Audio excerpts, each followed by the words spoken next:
Vamos, seu Arthur, mova-se. O médico disse que é crucial.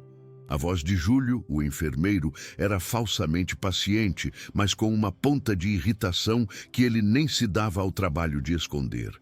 Seu Arthur, sentado em sua cadeira de rodas como um rei em um trono quebrado, fuzilou-o com o olhar. "Não me dê ordens na minha própria casa, moleque!" Ele rosnou, a voz grossa pela falta de uso e pela raiva. Com um movimento rápido e surpreendente para um homem de sua idade e condição, ele pegou o copo d'água na mesinha ao lado e o atirou contra a parede. O barulho do vidro se estilhaçando foi o único som que quebrou a tensão por um segundo. Júlio suspirou, um suspiro longo e teatral, como se estivesse carregando o peso do mundo em seus ombros. Ele pegou o celular do bolso, limpando um pingo d'água de seu impecável uniforme branco. Aquela cena já tinha se tornado rotina. Do outro lado da linha, a centenas de quilômetros de distância, em uma sala de reuniões com vista para a cidade inteira, Roberto viu o nome de Júlio brilhar na tela de seu celular. Ele sentiu o estômago revirar. Estava no meio de uma negociação de milhões, mas a ligação de casa sempre tinha o poder de desmontá-lo. "Com licença, senhores", ele disse, saindo para o corredor. "Pois não, Júlio?" A voz do enfermeiro soou cansada, como a de um mártir. "Seu pai está impossível hoje. Se recusa a fazer a fisioterapia, está agressivo. Eu sinceramente não sei mais o que fazer, senhor Roberto." Roberto fechou os olhos, apertando a ponte do nariz. A mesma ligação de sempre, a mesma sensação de culpa e impotência. "Faça o que for preciso, Júlio. Contrate ajuda extra se necessário. Eu cubro os custos." Desligou o telefone sentindo-se um fracasso. Ele era um gigante no mundo dos negócios, mas um anão quando se tratava de lidar com a dor de seu próprio pai.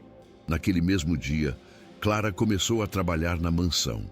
Era seu primeiro dia como a nova faxineira. Uma mulher quieta, de olhar atento, que se movia pela casa com uma eficiência silenciosa. Ela ouviu o barulho do copo quebrando, ouviu os gritos abafados. Ela viu Júlio passar por ela no corredor, falando ao telefone com um ar de vítima. Ela não julgou, não tirou conclusões. Apenas observou e continuou seu trabalho. Para ela, aquele era um emprego, uma bênção, que a ajudaria a pagar suas contas e a ter uma vida um pouco mais tranquila. Ela só precisava limpar, ser invisível e não causar problemas. Mal sabia ela que sua simples presença e seu coração paciente estavam destinados a causar a maior e mais bem-vinda confusão naquela casa.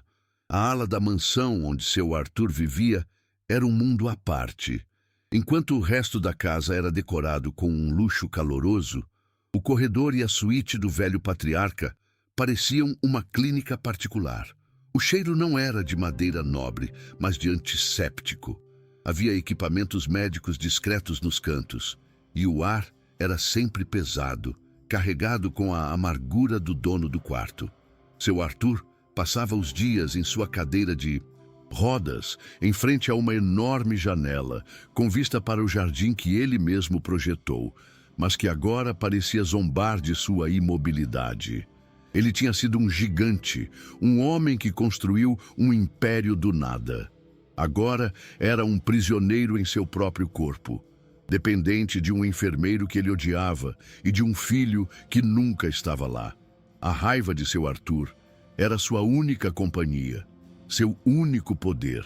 Ele a usava como um escudo para se proteger da pior de todas as emoções, a pena.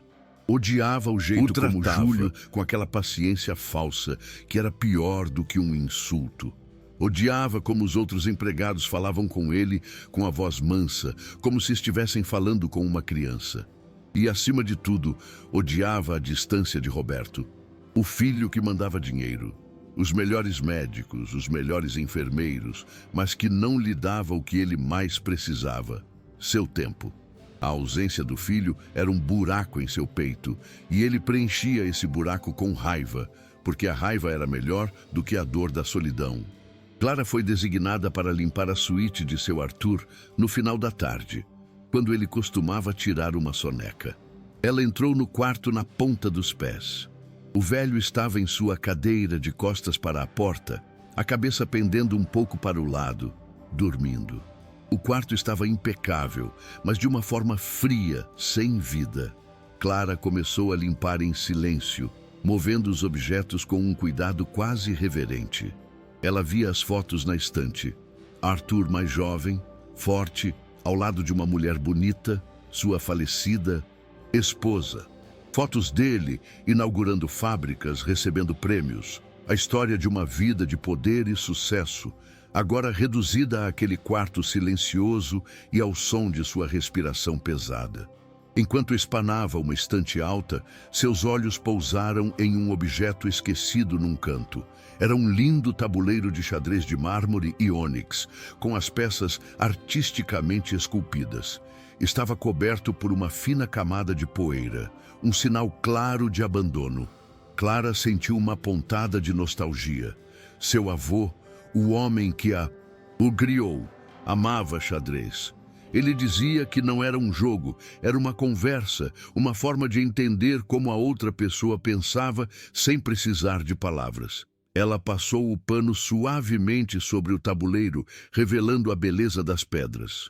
Meu avô adorava xadrez. Ela comentou baixinho, mais para si mesma do que para o homem que ela pensava estar dormindo.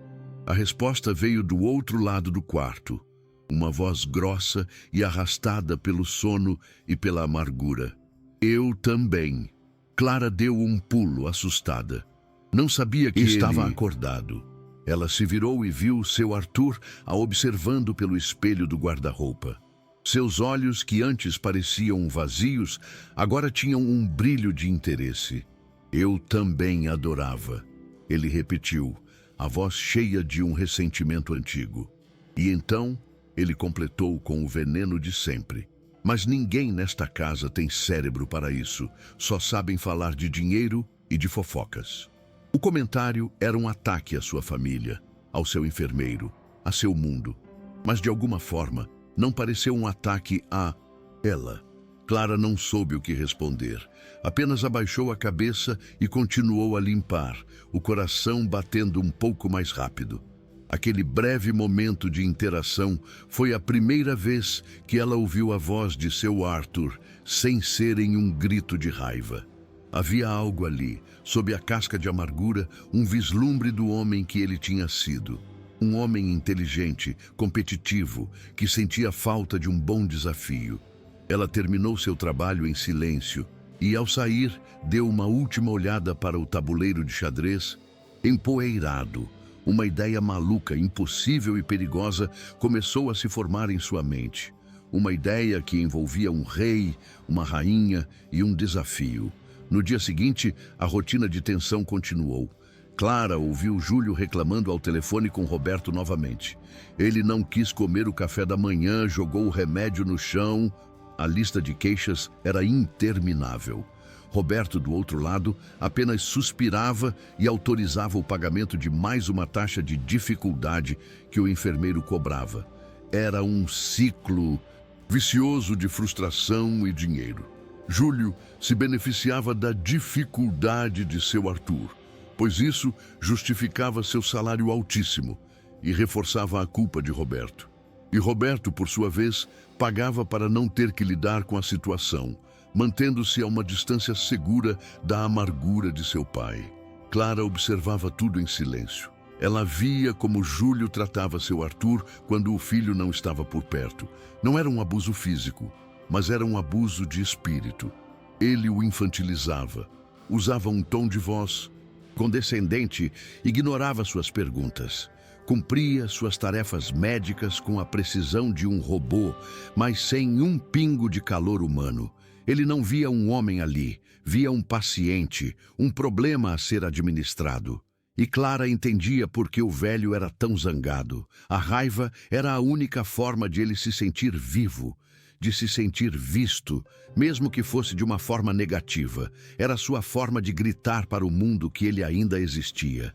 Ela continuou a limpar o quarto de seu Arthur todos os dias, sempre com o mesmo cuidado silencioso. E todos os dias ela trocava um breve olhar com ele. Não diziam nada, mas havia um entendimento silencioso ali. Ele parou de gritar quando ela estava por perto.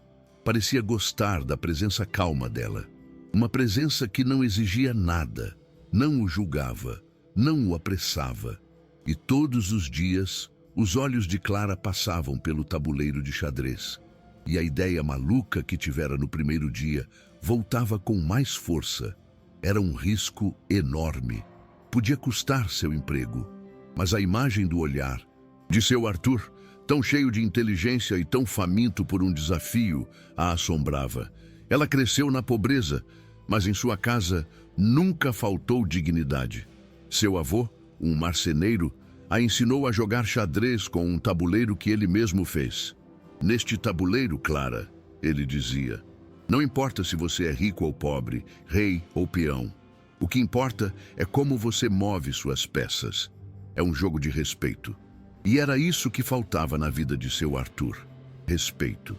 Todos o tratavam como um objeto quebrado, um fardo. Ninguém mais o via como o estrategista que ele foi, o homem que construía e destruía impérios com seus movimentos no mercado. Ninguém mais o desafiava. E a falta de um bom desafio estava matando seu espírito mais rápido do que qualquer doença. A decisão foi tomada em uma tarde chuvosa. Júlio tinha saído para sua folga de 2 horas. Seu Arthur estava em seu quarto, olhando a chuva bater na janela. O rosto uma máscara de tédio e melancolia. Clara entrou para levar um café. Ela viu a solidão dele, a mente brilhante se apagando lentamente por falta de uso. E não aguentou mais. Com o coração na boca, ela tomou a decisão. Deixou a bandeja de café na mesa e caminhou até a estante. Pegou o pesado tabuleiro de xadrez empoeirado e as 2 caixas com as peças. O barulho suave das peças de madeira dentro da caixa foi o único som no quarto. Ela colocou o tabuleiro na mesinha em frente a seu Arthur. Ele a olhou, os olhos arregalados, uma mistura de choque e desconfiança. O que você pensa que está fazendo, garota? A voz dele era um rosnado, mas sem a fúria de sempre. Havia curiosidade ali. Clara não se intimidou. Ela abriu as caixas e começou a arrumar as peças no tabuleiro, com a familiaridade de quem fez aquilo a vida inteira. Meu avô sempre dizia que uma boa partida de xadrez cura qualquer amargura, ela disse, a voz calma e baixa. Ela terminou de arrumar as peças brancas e as empurrou para o lado dele. Uma partida, senhor, valendo este café que eu acabei de passar. Aquele comentário, vindo do homem que só se comunicava com raiva, não foi um insulto, foi um convite. E Clara, sem saber, estava prestes a aceitá-lo. Seu Arthur olhou para o tabuleiro, depois para Clara, com os olhos semicerrados. A audácia daquela faxineira o deixou sem palavras por um instante. Ninguém o desafiava há anos. Todos pisavam em ovos ao seu redor. E agora, essa mulher, com seu uniforme simples e sua calma irritante, estava lhe oferecendo uma partida de xadrez como se fossem velhos amigos. Você sabe jogar isso, por acaso? Ele perguntou, a voz carregada de desdém, testando-a. Clara não se abalou. O suficiente para um bom jogo, senhor. Meu avô era um ótimo professor. Sem dizer mais nada, ela fez o primeiro movimento, avançando o peão do rei 2 casas. O som suave da peça de mármore, deslizando sobre a pedra, foi um convite formal. A bola estava com ele. E para surpresa dela, e talvez para surpresa dele mesmo, ele aceitou o desafio.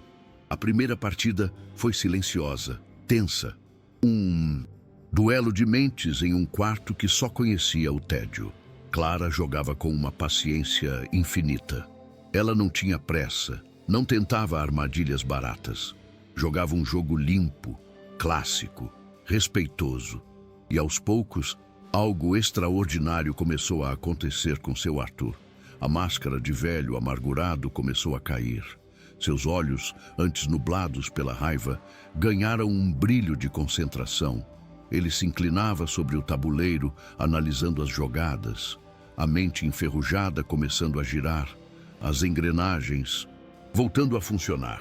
Pela primeira vez em anos, ele não era um paciente, era um general em seu campo de batalha, um estrategista, o homem que ele costumava ser. Um movimento ousado para uma faxineira, ele comentou depois de uma jogada de Clara. Meu avô dizia que a coragem vale mais que um exército, ela respondeu, sem levantar os olhos do tabuleiro. Um fantasma de sorriso passou pelos lábios de seu Arthur. Ele moveu seu cavalo, colocando o bispo dela em perigo. E o que mais dizia o seu avô? Ele dizia que o xadrez nos ensina que mesmo quando perdemos a rainha, o jogo ainda não acabou. A resposta o atingiu. Ele olhou para a própria cadeira de rodas, para as pernas inúteis, para a rainha que ele tinha perdido, sua saúde, seu poder, sua esposa. Mas o jogo não tinha acabado. Aquela mulher simples, em 10 minutos, o tinha entendido mais do que seu próprio filho em 5 anos. A partida terminou em empate, um empate suado, que deixou seu Arthur surpreso e estranhamente satisfeito. Ele não se lembrava da última vez que tinha se sentido tão vivo, tão engajado. A mente, que passava os dias ruminando lembranças amargas, tinha sido posta para trabalhar. Ele olhou para Clara com um novo tipo de respeito. Você joga bem. Para uma mulher, ele disse. O que vindo dele era um elogio enorme. Ele pegou a xícara de café, que já estava morna, e tomou um gole. Amanhã, mesma hora, e não se atrase. Não foi um pedido, foi uma ordem. Mas desta vez, era uma ordem soava como música para os ouvidos de Clara. O pacto secreto estava selado. Os dias seguintes se transformaram. A suíte de seu Arthur, antes um lugar de tensão e tristeza, virou o cenário de um clube secreto de xadrez. Todos os dias, assim que Júlio saía para seu intervalo, Clara entrava com a desculpa de fazer uma limpeza extra. Trazia o café, arrumava o tabuleiro e eles jogavam. A cada partida, uma nova camada da armadura de seu Arthur se desfazia. Ele começou a contar histórias de suas antigas batalhas no mundo dos negócios, comparando fusões e aquisições a táticas de xadrez. Clara ouvia tudo com atenção, fazendo perguntas, mostrando um interesse genuíno que o dinheiro de Roberto não podia comprar. O mais incrível era a mudança no humor dele. As enfermeiras do turno da noite começaram a comentar que ele estava dormindo melhor. Ele parou de jogar comida no chão. Até mesmo Júlio, o enfermeiro, notou a diferença, embora não entendesse a causa. Seu pai está mais calmo. Acho que os novos calmantes estão finalmente fazendo efeito. Ele disse a Roberto pelo telefone, levando o crédito pela melhora que ele não fazia ideia de como tinha acontecido. Roberto, aliviado, sentiu uma pontada de esperança. Talvez as coisas estivessem finalmente melhorando.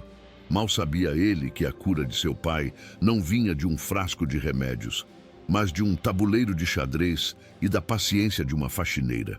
Clara e seu Arthur desenvolveram uma amizade improvável, uma cumplicidade silenciosa. Ele perguntou sobre o avô dela, e ela descreveu o velho marceneiro com um carinho que emocionou o velho empresário. Ela perguntou sobre a esposa dele, e ele, pela primeira vez, falou dela sem raiva, mas com uma saudade doce, contando como ela sempre vencia no xadrez para irritá-lo. O tabuleiro se tornou a ponte entre dois mundos, o elo entre duas almas solitárias que, por razões diferentes, se sentiam invisíveis para o resto do mundo. Clara dava a ele respeito e ele dava a ela uma atenção que ela raramente recebia. Um dia, durante uma partida particularmente difícil, seu Arthur conseguiu encurralar a rainha de Clara. A jogada foi tão brilhante, tão complexa, que ela não viu a armadilha se fechando. Quando ele finalmente capturou a peça, um sorriso genuíno, largo e infantil iluminou o rosto enrugado de seu Arthur. Ele riu, uma risada alta, enferrujada pelo desuso, mas absolutamente real. O som daquela risada ecoou pelo quarto, uma anomalia naquele ambiente de silêncio e doença. Clara olhou chocada. Aquele som era a prova de que o homem, por trás do velho amargurado, não estava morto. Estava apenas adormecido, esperando o movimento certo para despertar. Mas a alegria, como uma vela no vento, era frágil. Júlio começou a ficar desconfiado. O paciente impossível estava dócil demais, cooperativo demais. Havia algo errado. Ele começou a observar mais. Notou que a faxineira passava tempo demais no quarto do patrão. Notou o tabuleiro de xadrez que antes ficava na estante, agora, sempre posicionado na mesinha como se estivesse em uso. Ele via as xícaras de café fora de hora. Pequenas coisas, mas que juntas contavam a história de um segredo, uma rotina da qual ele não fazia parte. E isso o irritava profundamente. A melhora de seu Arthur ameaçava seu status, seu controle. Júlio sentia que seu poder sobre a casa estava diminuindo. Antes, ele era a única pessoa que conseguia lidar com seu Arthur. Era ele quem ligava para Roberto, quem relatava as crises, quem recebia os bônus por paciência extra. A calma de seu Arthur era um prejuízo para ele. Um paciente feliz não precisava de um enfermeiro tão caro e especializado. A presença de Clara, sua calma, sua conexão com o velho, tudo isso era uma ameaça direta ao seu ganha-pão. A inveja e o ressentimento começaram a crescer dentro dele. Ele precisava descobrir o que estava acontecendo e acabar com aquilo. Ele começou a voltar mais cedo de seus intervalos, na esperança de pegá-los em flagrante. Fingia esquecer, em coisas no quarto, para ter uma desculpa para entrar de repente. Mas Clara e seu Arthur eram cuidadosos. Ao menor sinal de passos no corredor, o jogo era rapidamente desfeito, o tabuleiro guardado. Tornou-se um jogo de gato e rato, o que adicionou uma camada de emoção e perigo às suas partidas secretas. Eles eram cúmplices, rebeldes, lutando por seus pequenos momentos de paz contra o regime de controle do enfermeiro. E isso os uniu ainda mais. A raiva de Júlio crescia a cada dia. Ele via o brilho nos olhos de seu Arthur, um brilho que nunca era direcionado a ele. Via a forma como o velho parecia esperar ansiosamente pela hora da limpeza da tarde. E odiava isso. Odiava ser excluído. Em sua mente arrogante, ele era o profissional de saúde, o especialista. A faxineira era uma intrusa que estava quebrando o protocolo, distraindo o paciente de seu tratamento. Ele começou a deixar pequenas armadilhas, a fazer perguntas capciosas para Clara, tentando intimidá-la, tentando fazê-la confessar. Mas a calma dela era impenetrável. Um dia, a oportunidade perfeita surgiu. Júlio tinha que levar seu Arthur para uma consulta no hospital. Eles voltaram mais cedo do que o esperado. O velho estava cansado e mal-humorado por causa dos exames. Júlio o levou para o quarto e o deixou na cadeira, enquanto ia buscar os remédios. Foi quando ele viu. Em sua pressa de sair para a consulta, eles tinham se esquecido de guardar o jogo direito. Uma única peça, um peão preto, tinha caído e rolado para debaixo da poltrona. Era uma peça pequena, quase invisível, mas para os olhos atentos e desconfiados de Júlio era uma confissão. Ele não disse nada, apenas pegou o peão, sentindo a madeira fria em sua mão. Olhou para o tabuleiro guardado na estante e depois para seu Arthur, que fingia dormir. Um sorriso cruel se formou em seus lábios. Ele finalmente tinha a prova. A prova de que a faxineira estava passando por cima de sua autoridade, de que algo estava acontecendo bem debaixo de seu nariz. Ele não sabia exatamente o que era, mas sabia que era o suficiente para causar problemas. E ele ia usar aquela pequena peça de xadrez para destruir a paz que eles tinham construído e restaurar a sua própria e lucrativa ordem. Naquele dia, ele fez sua ligação de sempre para Roberto, mas desta vez o tom era diferente. Senhor Roberto, preciso relatar algo preocupante. Acho que a nova faxineira está tendo uma influência inadequada sobre seu pai. Ela o está distraindo, desrespeitando as rotinas médicas. Eu a proibi de interagir com ele, mas temo que ela não esteja obedecendo. Ele plantou a semente da dúvida, preparando o terreno para o ataque final. Sabia que Roberto, com sua culpa e sua distância, era facilmente manipulável. E sabia que a palavra de um profissional de saúde valia muito mais do que a de uma simples faxineira. A guerra pelo controle de seu Arthur estava prestes a se tornar feia. O sorriso no rosto de seu Arthur era a prova do milagre. E o ódio no rosto de Júlio era a promessa de que ele faria de tudo para acabar com aquilo. A felicidade do velho era uma ameaça direta à sua autoridade e ao seu bolso. Ele não ia permitir que uma faxineira, com um jogo idiota, destruísse o sistema que ele tinha montado com tanto cuidado. Ele esperaria o momento certo, a oportunidade perfeita para expor a irresponsabilidade de Clara e esmagar aquela amizade secreta de uma vez por todas. O tabuleiro estava montado para uma nova partida, mas desta vez o jogo seria sujo e as regras seriam as dele. A risada de seu Arthur ainda ecoava no quarto quando Júlio entrou. Ele não bateu, apenas abriu a porta, o rosto uma máscara de falsa surpresa que rapidamente se transformou em desprezo. Que cena mais comovente, ele disse, a voz cheia de sarcasmo. A faxineira e o velhinho. Acabou a brincadeira. O sorriso de seu Arthur desapareceu, substituído pela fúria de sempre. Saia do meu quarto.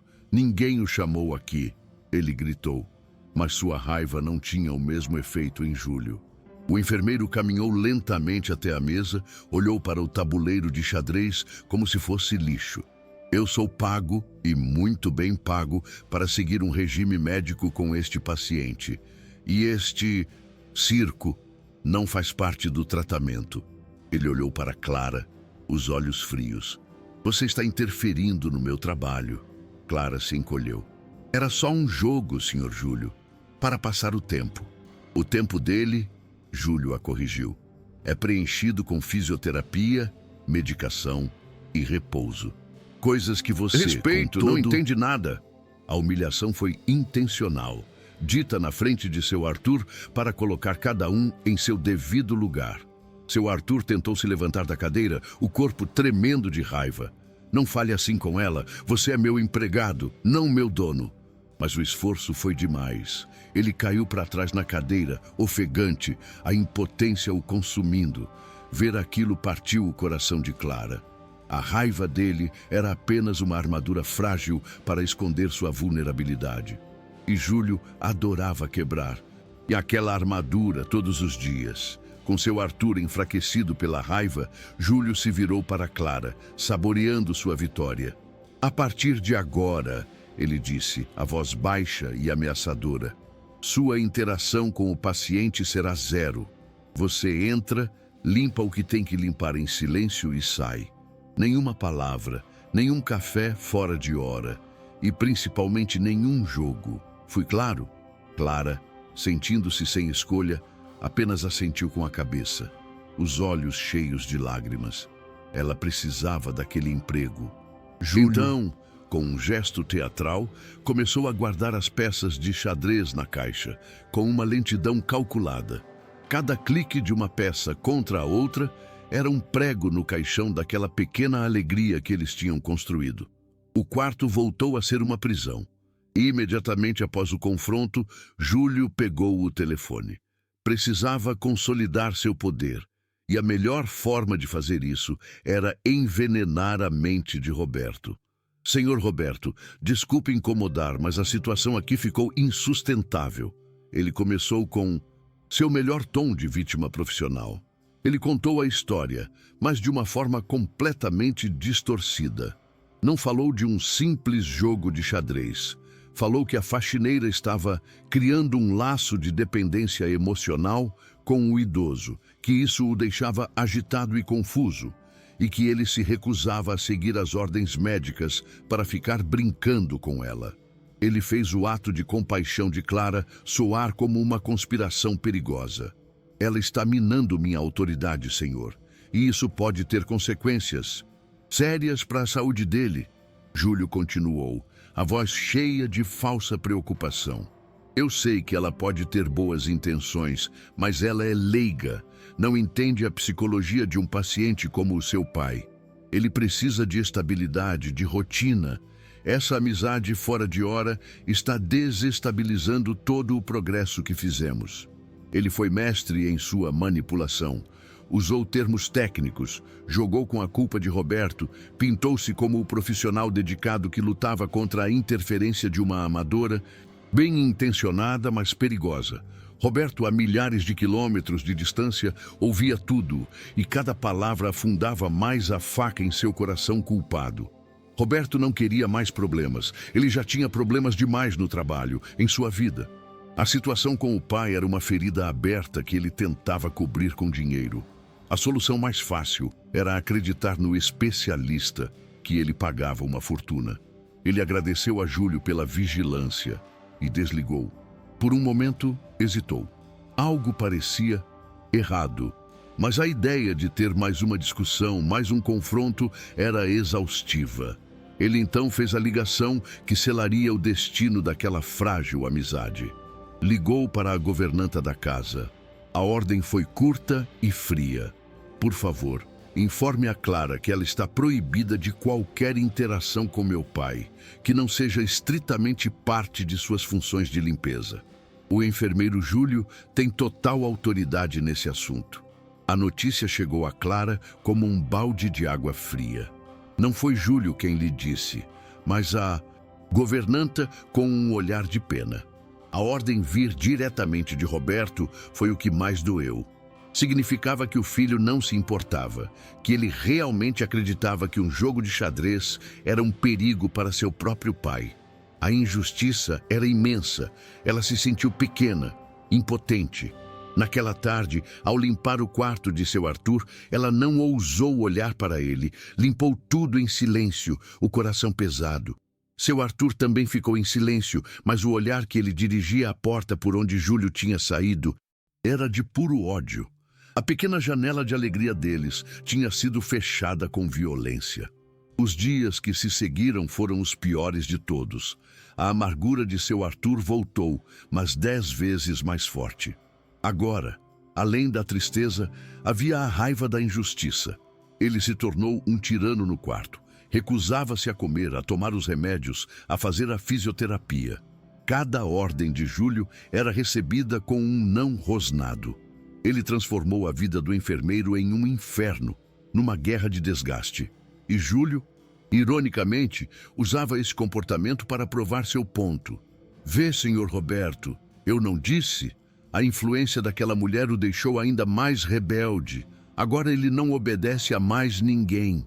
E Roberto, distante, apenas suspirava e autorizava mais pagamentos. A casa mergulhou em uma tristeza palpável.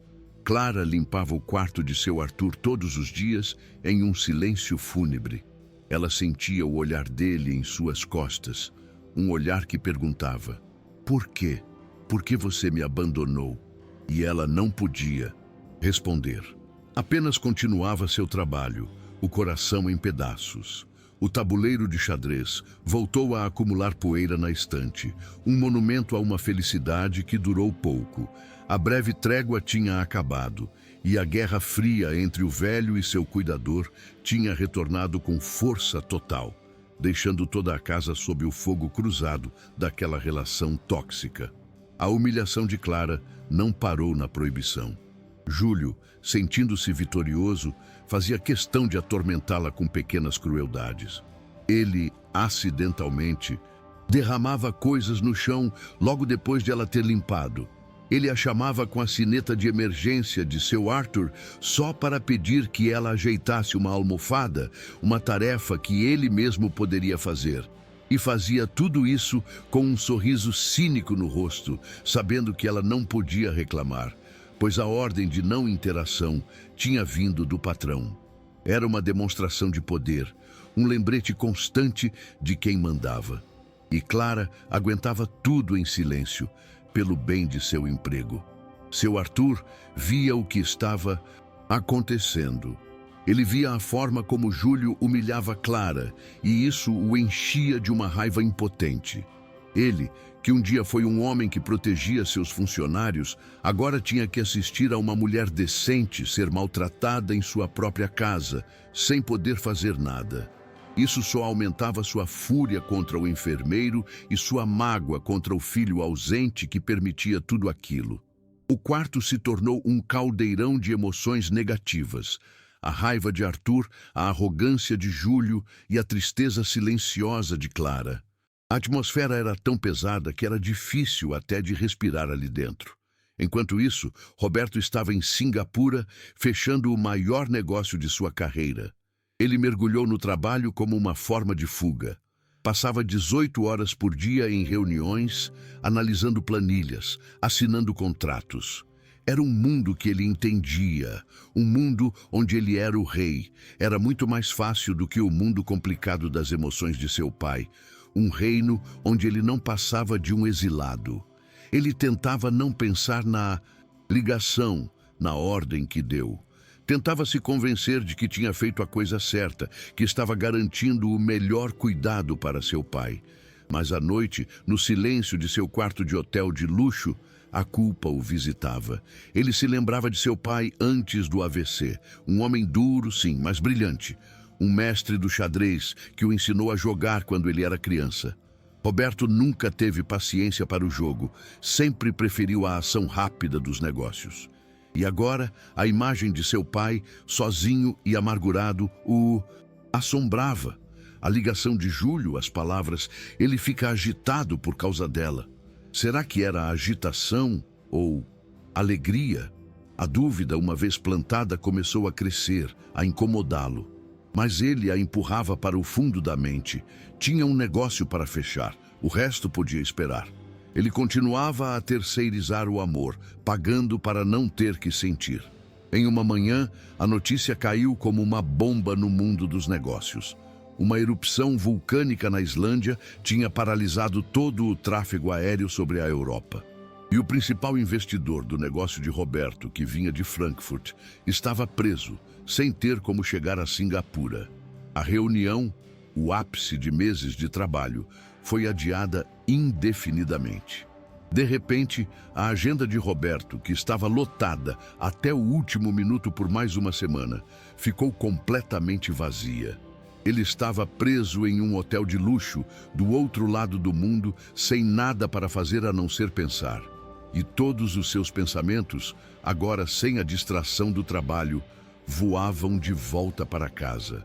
Sozinho no silêncio de seu quarto, a culpa que ele tanto tentava ignorar veio com força total. Ele pensou na ordem que deu, na frieza com que tratou a situação. Pensou em seu pai. A imagem dele rindo, um som que ele não ouvia há anos, veio à sua mente, mesmo que ele nunca tivesse visto. Ele se perguntou se Júlio estava falando a verdade. E se a faxineira, com seu jogo simples, tivesse realmente conseguido o que milhões em cuidados médicos não conseguiram? A incerteza o corroía. Com um impulso, ele ligou para a companhia aérea. Havia um voo saindo em 3 horas. Ele voltaria para casa, dias antes do previsto. Ele precisava ver com os próprios olhos. Enquanto o avião decolava, levando-o para casa dias antes do previsto, Roberto não tinha ideia de que não estava voltando para o silêncio tenso que esperava. Ele imaginava encontrar o pai resmungando em seu quarto e Júlio com sua expressão de mártir. Ele se preparava para mais uma conversa difícil, mais um cheque para assinar.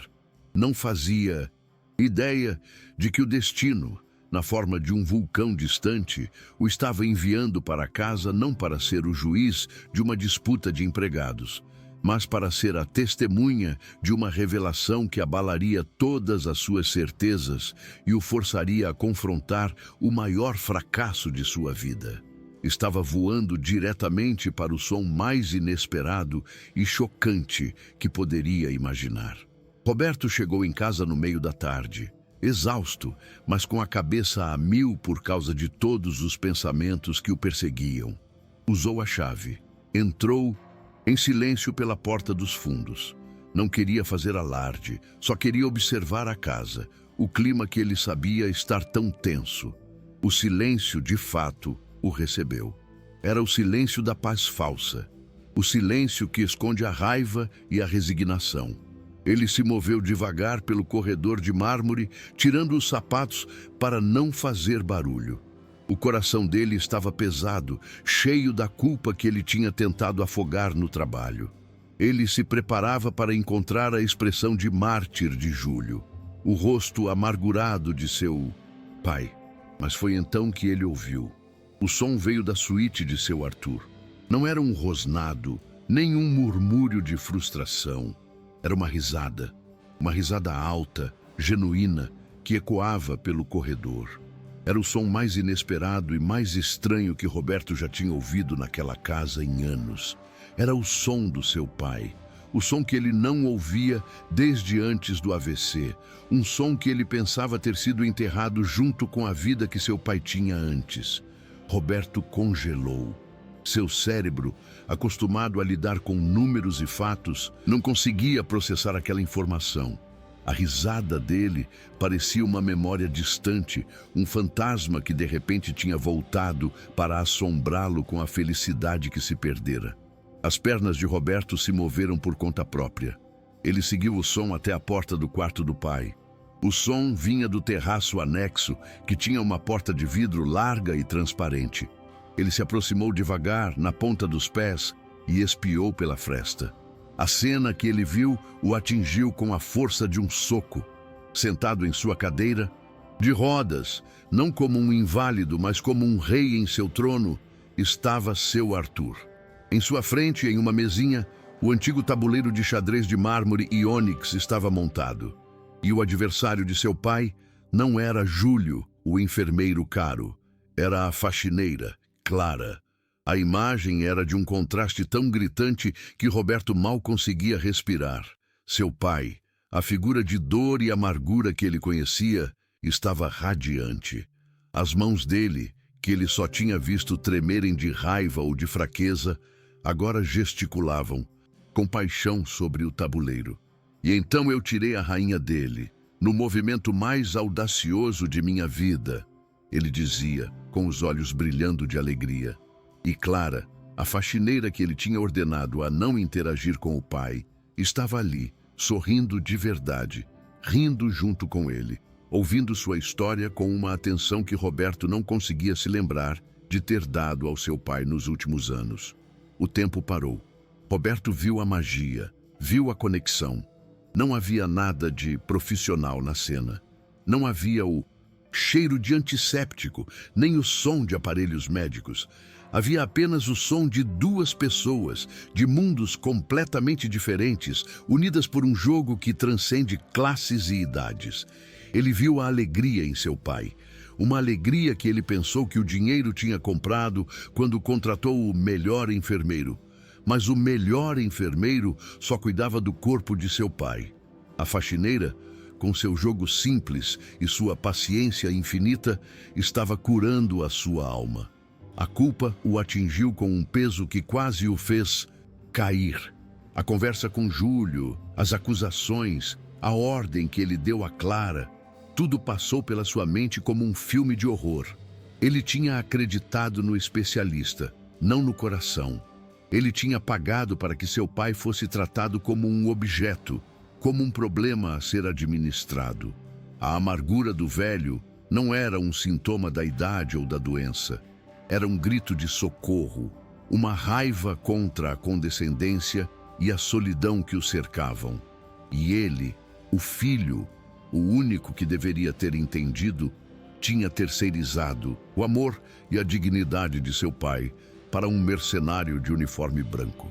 Roberto ficou ali, encostado na parede fria, o peito apertado por uma vergonha e uma dor insuportáveis. A cena que ele via era a prova de seu fracasso. Ele tinha dado ao seu pai o melhor que o dinheiro podia comprar, mas não o que ele mais precisava, a presença de um filho, de um igual, de um parceiro de jogo. Ele se sentiu um estranho em sua própria casa, um espectador na vida de seu próprio pai. Ele tinha construído um império de sucesso, mas não conseguia construir a ponte mais importante de todas, a ponte entre seu coração e o do seu pai. E uma simples faxineira tinha acabado de mostrar a ele, sem palavras, como se faz. E então, seu Arthur foi forçado a sacrificar a torre para salvar o cavalo. Um movimento genial que eu não esperava. Seu Arthur disse rindo. Ele não tinha usado o termo Senhor Arthur ou Dom Armando no plural, o que era um sinal de sua intimidade. Ele estava revivendo uma partida e a paixão em sua voz era a de um homem vivo e não a de um doente. Clara olhava para ele com uma calma e um carinho que desarmariam qualquer raiva. Ela não via o velho rabugento que todos viam. Ela via o campeão de xadrez, o homem que ele foi, e o tratava com o respeito que sua mente ainda merecia. Roberto fechou os olhos. A risada de seu pai, a voz de Clara, o som imaginário das peças de xadrez deslizando sobre o tabuleiro, tudo era a prova de uma verdade inegável. Ele tinha sido enganado. E o pior, ele tinha permitido que o engano acontecesse. Ele tinha sido cúmplice da solidão de seu pai. A raiva que ele sentia não era mais contra o velho, nem contra a faxineira. Era contra ele mesmo, contra sua covardia, sua incapacidade de enfrentar a situação de frente e contra o enfermeiro que ele tanto pagava para manter o problema longe de seus olhos e de sua consciência. Ele precisava de mais do que uma visão. Precisava de provas. Com o coração a mil, ele se afastou da porta sem fazer barulho, voltando pelo corredor. A risada de seu pai, antes um fantasma de alegria, agora era uma acusação. Uma acusação de que a vida tinha continuado naquela casa sem a sua permissão, sem o seu conhecimento. Ele não iria confrontar ninguém ainda. Precisava de tempo para processar o que viu. Precisava de fatos para se defender das mentiras que com certeza viriam. Ele sabia que Júlio iria negar tudo, que tentaria descredibilizar Clara. Ele precisava de munição, de um arsenal de verdades, antes de declarar a guerra. Ele caminhou para o seu escritório particular, um lugar de paredes de vidro e couro caro que parecia mais uma cela de luxo do que um espaço de trabalho. Era ali que ficava o centro de controle da segurança da mansão. As câmeras, os alarmes, tudo. Ele se sentou em sua cadeira, as mãos suando, e ligou o monitor. Navegou pelos arquivos das últimas semanas, procurando o dia e a hora em que Clara tinha sido proibida de interagir com o pai. E então, ele começou a assistir com uma atenção e um foco que ele costumava reservar apenas para os negócios de bilhões. Mas desta vez, o que estava em jogo era muito mais valioso que qualquer fortuna. Estava em jogo a dignidade de seu pai e a sua própria redenção como filho. Roberto assistiu a tudo, viu as interações condescendentes de Júlio, as ordens dadas como se o pai dele fosse um cachorro, a impaciência, o desdém. Depois, viu as cenas de Clara e seu pai, viu a calma dela, a paciência, viu o primeiro jogo, a faísca de interesse nos olhos de seu pai, o primeiro sorriso em anos. Viu o silêncio respeitoso em que eles jogavam, a cumplicidade. A gravação era a prova irrefutável de que a alegria de seu pai não era uma distração, era uma cura. E a pessoa que ele pagava uma fortuna para cuidar do pai era a pessoa que estava matando seu espírito. O milagre não foi o xadrez. O milagre foi a compaixão de uma mulher simples que ousou ver o homem por trás da doença, a mente por trás da amargura.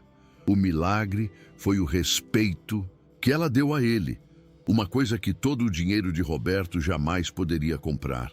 Ele ficou horas ali, assistindo a cada segundo das interações, sentindo a raiva, a tristeza e a vergonha crescerem dentro dele. Ele tinha sido um tolo, um egoísta. Ele tinha deixado seu pai ser torturado emocionalmente em sua própria casa. E a única pessoa que tinha se importado o suficiente para tentar algo era a faxineira. Com o coração na mão, ele assistiu novamente à cena de Júlio gritando com Clara, proibindo de jogar. Viu a tristeza no olhar do pai. Viu o momento em que Clara voltou para o quarto e, mesmo depois de sua ordem, colocou o tabuleiro de volta na estante com um carinho que era uma forma de dizer: ainda estou aqui. Aquele gesto, aquela pequena teimosia, fez Roberto chorar. Ele chorou não apenas pelo pai, mas por si mesmo. Chorou pelo filho que ele foi, pela distância que ele criou, pelo amor que ele terceirizou. A dor do arrependimento era tão grande que ele mal conseguia respirar. A gravação seguinte foi a que o convenceu de tudo. Ele assistiu a uma cena em que Júlio entrava no quarto de repente e encontrava a caixa de xadrez na estante, mas com uma das peças fora do lugar. Ele viu Júlio pegar a peça, o sorriso frio e calculista em seu rosto, e depois ligar para Roberto. Ele está agitado de novo. A faxineira está interferindo. Roberto assistiu à sua própria voz, gravada em sua caixa postal, dando a ordem para que Clara ficasse longe. Viu a farsa, o jogo, a manipulação. E entendeu que ele não era apenas uma vítima das circunstâncias, ele tinha sido um cúmplice. Ele parou o vídeo e ficou ali, em silêncio. A raiva que sentia não era mais a raiva impaciente de um homem de negócios. Era uma fúria fria, determinada, de um filho traído. Ele tinha visto tudo. Tinha a prova, a verdade, a munição.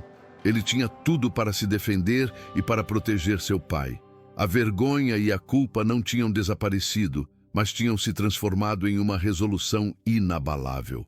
As coisas iam mudar, e não seria com dinheiro. Seria com a verdade, a dignidade e a compaixão que ele tinha redescoberto no rosto de uma faxineira. O jogo estava prestes a começar, mas desta vez ele ia jogar. Enquanto a risada de seu pai ecoava pelo corredor, Roberto se dirigiu para seu escritório de segurança. Ele sabia que o que vira no terraço era o milagre. Agora, ele precisava ver o que realmente havia acontecido em sua casa enquanto ele estava fora. Ele precisava ver a verdade, por mais dolorosa que fosse. Na manhã seguinte, a mansão acordou com uma calma tensa. Roberto convocou Júlio e Clara para seu escritório. Júlio entrou com um ar de superioridade, o sorriso quase imperceptível de quem está prestes a assistir à execução de um inimigo. Ele tinha certeza de que Roberto finalmente tinha caído em si e ia demitir a faxineira intrometida.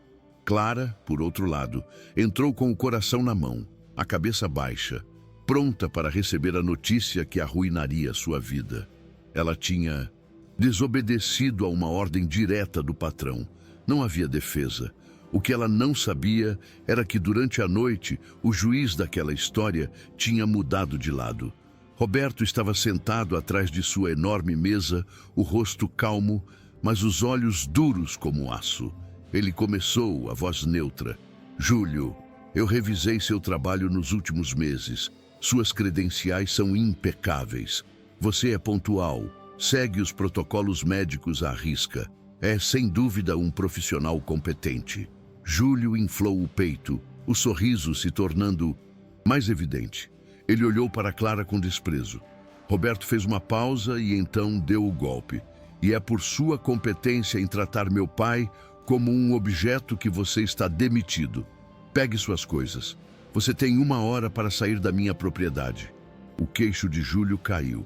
O choque foi tão grande que ele não conseguiu formular uma frase completa. Mas, senhor, a faxineira se chama Clara." Roberto o cortou, a voz agora gélida. "E em 2 semanas ela fez pelo meu pai o... E você, com toda a sua competência, não conseguiu fazer em 1 ano. Você cuidou do corpo dele, mas esmagou o espírito dele. Você o tratou como um fardo, um velho teimoso. E o pior de tudo, eu paguei para que você fizesse isso.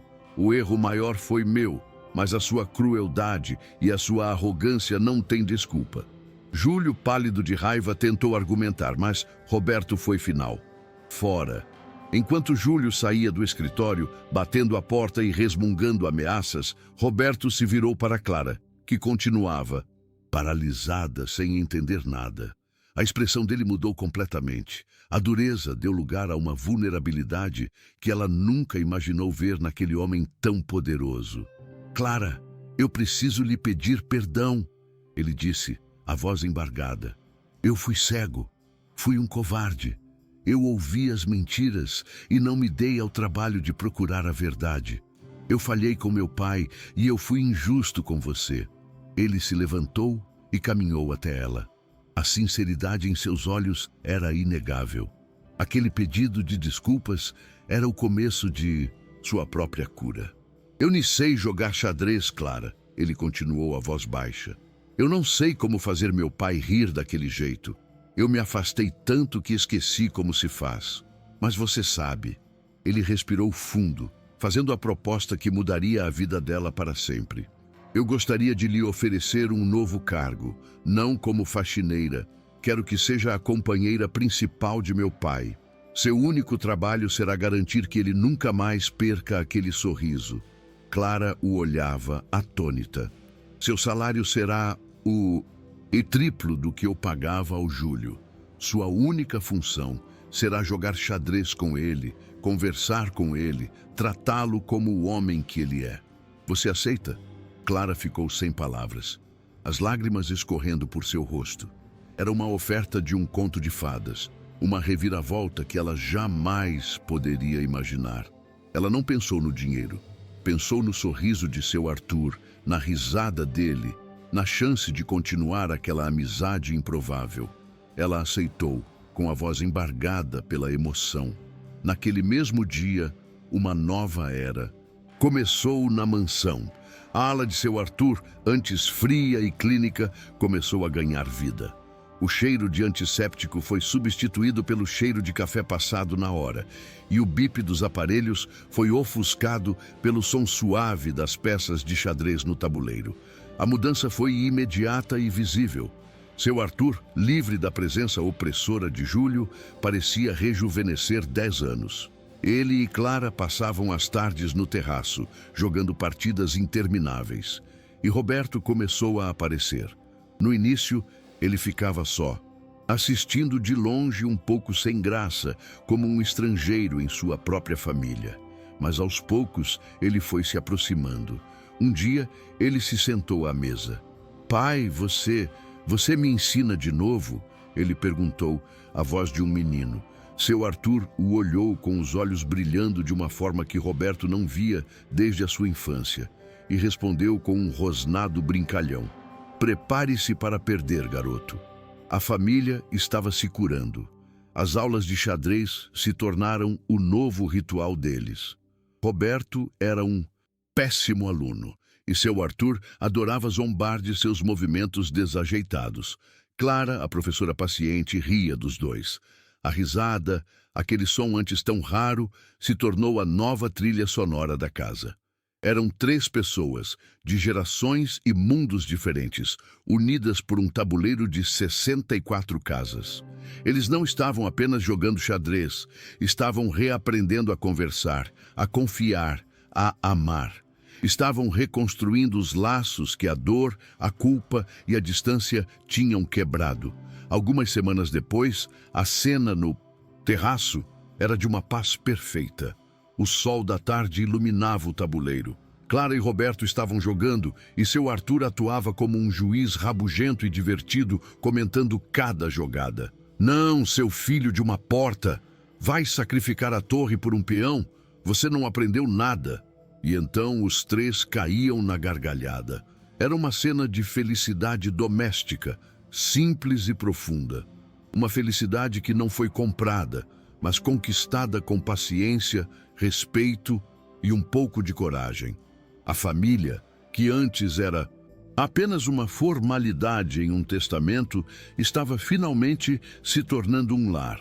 Mas enquanto o sol brilhava no terraço da mansão, nuvens escuras se formavam em um escritório de advocacia no centro da cidade.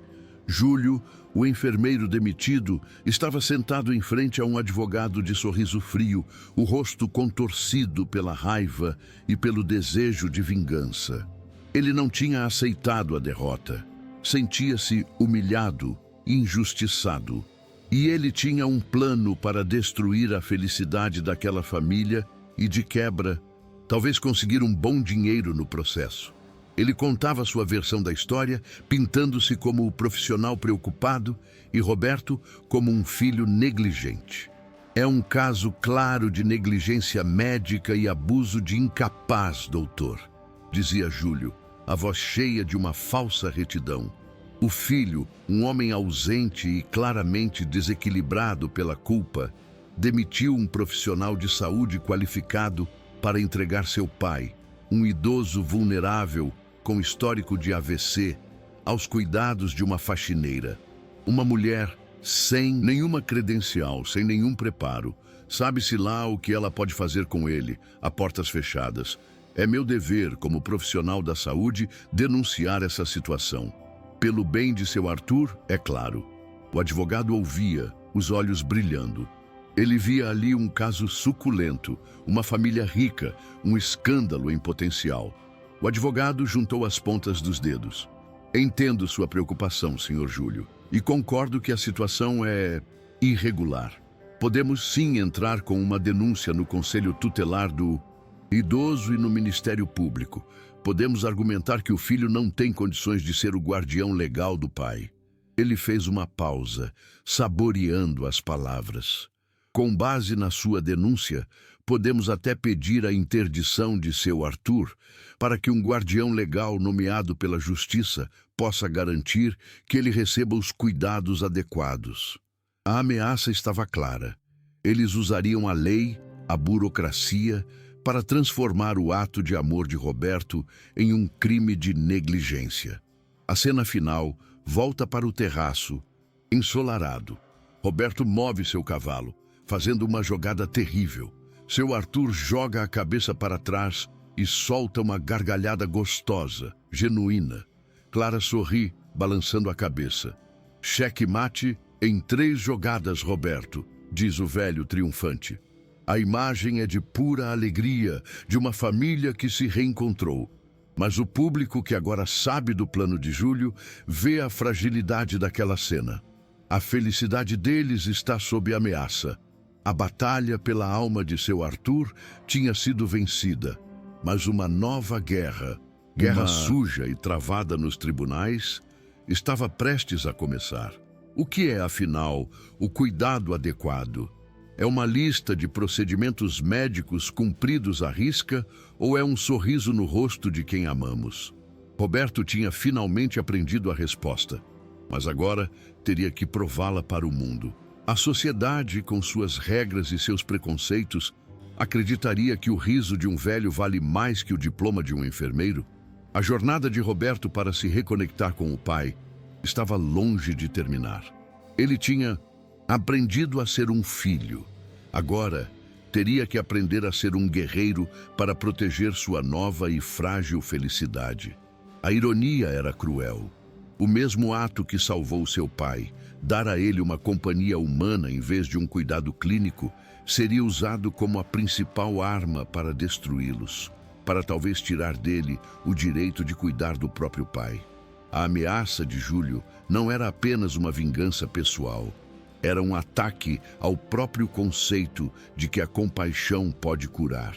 A casa estava em paz, mas o mundo lá fora estava se preparando para julgar o que acontecia dentro dela.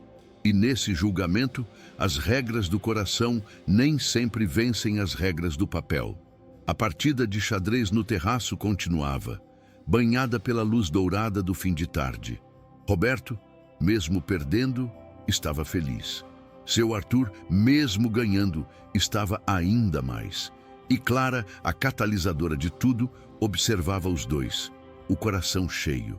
Eles tinham encontrado sua harmonia.